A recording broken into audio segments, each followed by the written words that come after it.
+2 വിദ്യാർത്ഥിയായ മൂത്ത മകനും താഴെ 2 വയസ്സുകാരി മകളും ഉൾപ്പെടെ 3 പെൺമക്കളാണ് അബ്ദുൽ സലീമിന്.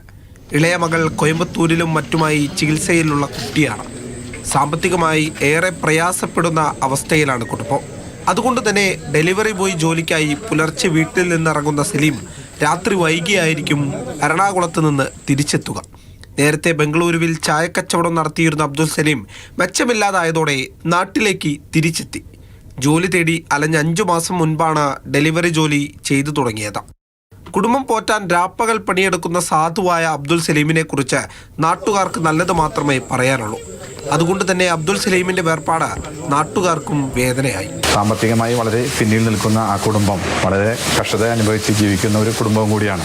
ഇളയ കുട്ടിക്ക് 2 വയസ്സ് മാത്രം പ്രായമുള്ള ആ കുട്ടിക്ക് ഗുരുതരമായ ഒരു രോഗം വന്നതിനാൽ അതിനെ ചികിത്സിക്കേണ്ട ഒരു ബാധ്യതയും മറ്റുമായിട്ടാണ് അദ്ദേഹം നാട്ടിൽ നിൽക്കേണ്ടി വന്നത്.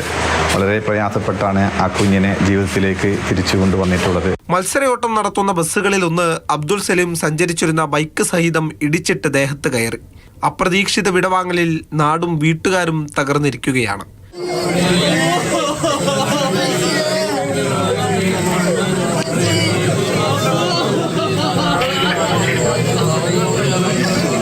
ഉറ്റവരുടെ നെഞ്ചുപൊട്ടിയുള്ള അലമുറകൾക്കിടെ തിങ്കളാഴ്ച വൈകിട്ട് മാടവന മസ്ജിദിൽ ഖബറടക്കം നടന്നു. അവിടെ നിന്ന് പിരിഞ്ഞ എല്ലാവരുടെയും മനസ്സിൽ ഉത്തരം കിട്ടാത്ത ഒരു ചോദ്യം ബാക്കിയായിരുന്നു. ഇനി ആ കുടുംബം എങ്ങനെ മുന്നോട്ട് പോകും?